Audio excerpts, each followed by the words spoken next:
Clash Royale. Ways, it's just much too risky.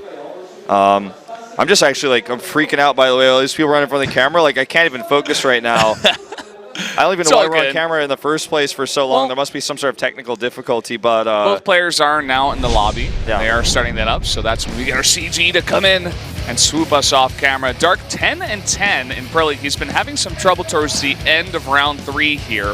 Having more success in individual leagues, actually has made it to the round of 4 of SSL, so we'll see if he can continue that run. With aLive's win in round 3 over Dark, though, he did get the 2 he was looking for in those wins. It looks like Monday Caster has faith, whereas no one else does. This is definitely a game aLive can win, but I think Dark is just so prepared for this matchup right now.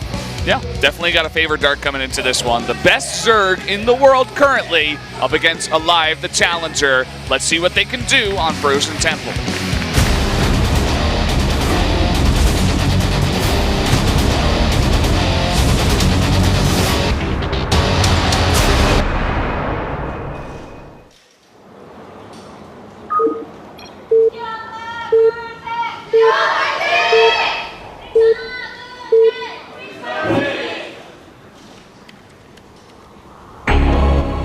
Up here in the top left, in the orange, the Zerg player from SK Telecom T1, it is Dark. And his opponent in purple to the bottom of the map, it is aLive. Oh. We're going to have some sneaky beaky plays here from the Terran. This is just so common on Frozen Temple. This is the map that Terrans like to proxy, do something a little bit out of the ordinary, go for, say, you know, a big Cyclone push, things like that in the CVP matchup. I think one of the reasons why this is so popular is because you have that defensible secondary ramp. It's not really a secondary ramp in how most secondary ramps function, but that dip in the middle of the map allows you to have that defensible position versus counterattack. So, you know, if he can hold that, if he can get something up there, he can stop counterattacks if this fails, or if he gets like only a small amount of damage. Yeah, this is going to be, there's no gas just yet. A triple rack. So it's just 3 racks Marine. And you know what's interesting is Dark has been showing a lot of very standard play, like standardized builds for himself, like he does the same thing all the time is what I'm trying to say. And on a lot of these 2-player maps, he is going pool first. So he is going to be safer than had he gone for the hats first. Now the other question is he going to scout this? Yeah, the Overlord is actually rallied at such a sideways angle that I don't think it's going to see this. It's going to be right on the edge though. Oh, I mean, right, just barely. I mean, at a slightly bigger angle, he would have actually seen it. It's going to be a 4 racks in total. What up, OGS and Snare and Hope Torture? This is something we see from also Bit by Bit on maps like Jungle Basin. This is doable right now in Legacy of the Void with the economy that you're given basically instantly at the beginning of the game with the 12 workers that you're given. So you can actually afford to do this with the meals that you have. Now, he will likely pull a lot of SCVs when he decides to attack.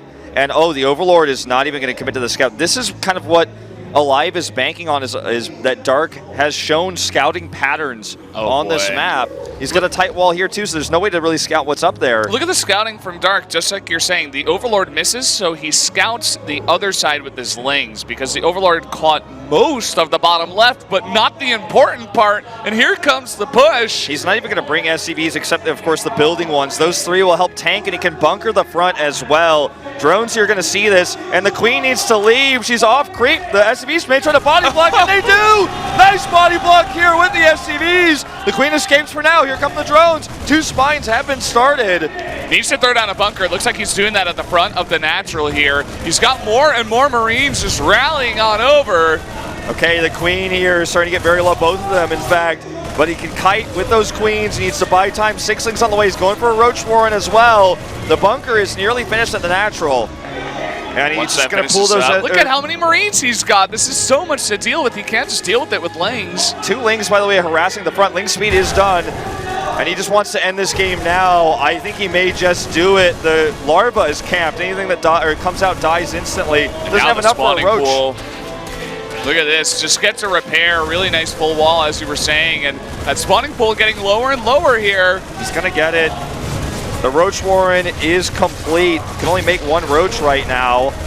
Good surround here. The Queen's doing a lot of extra damage. Broodlings, too, that popped out of the spawning pool. And a lot of these Marines are going to be sniped out. But look at this. He's still got the bunker at the low ground. More and more Marines do group up and are being rallied. Only can afford 3 roaches at this point is Dark as well. You know, I think maybe even committing up here might not even be the best choice. Maybe just pull the Marines a little bit longer. He really wants to end this game right now. But killing the spawning pool means all he's going to be dealing with is roaches here. So I like this nice cancel here. If that roach had spawned, it would have just died instantly. The bunker got salvaged, and it looks like he's just going to say, okay, 1 versus 1 base is good for Terran. And he's still got the pressure, too. It's not even like he has to go back. Can, you know, continue to pressure the front, poke. Does have to be careful about being caught out, but he knows since he killed the spawning pool, that's too big of an investment here for Dark to go into right now, so he's probably just making roaches. Yeah, we may even see a scan, no joke, in a second. He may just scan the main to see, okay, did you remake the pool or not? Because that's, I mean, it's a lot of money, but it's absolutely worth it. You're going to send 1 Marine up, it looks like. I was thinking to see if there were lings, but brings the rest of his Marines up too. He's going to commit to this. There are Queens here. This is not going to be a fight he can take with transfuses available. aLive just needs to be careful not to throw this one, and I think he's really got this game pretty much locked down. Yeah, it's definitely looking like it. You can tell that he's poking, but he's not confident to engage, and that's very smart. More and more roaches are popping out here, and Dark's army does begin to look scarier and scarier. So you have to begin to, you know, covering your bases and not just be a little bit careful about the counter pressure, the push coming out. Look at this, Miker. 1 Ravager is all he can afford. This is insane right now. Dark, he wants to pull himself back into this game. I mean, this is going to be really hard to kill until he gets surrounded, and with the ramp here and the spines he can fall back to, he just simply can't. I think it's time for aLive. If he's not going to bunker the natural, he needs to leave soon. Okay, I was going to say, I mean, if I'm like, dude, I mean, he gets outranged. Those Marines get outranged. This is bad. Oh, killing this would be huge, and he's going to get it. Yep, just barely there. Made a round of... Oh, he got the SCV! Dark is just so good, I think aLive needs to leave soon. Now there's 2 Ravagers, too. You definitely cannot fight against those. He's going to lose a lot of Marines here if Dark is paying big time attention, which I imagine he will be, because that's all he has to look at right now. Dark is just chilling on 1 base. He made another round of 6 drones, which actually oversaturates his main. He's looking to take this natural back, and that is exactly what he's going to do. He can't fight this.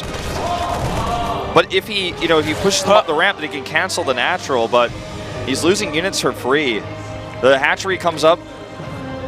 This Miker is so sick with the Ravagers. This is not something you see very often at all, right? Generally, when the Zerg player has a bunch of Ravagers out, Sim is already complete, so you can't just kite them like this.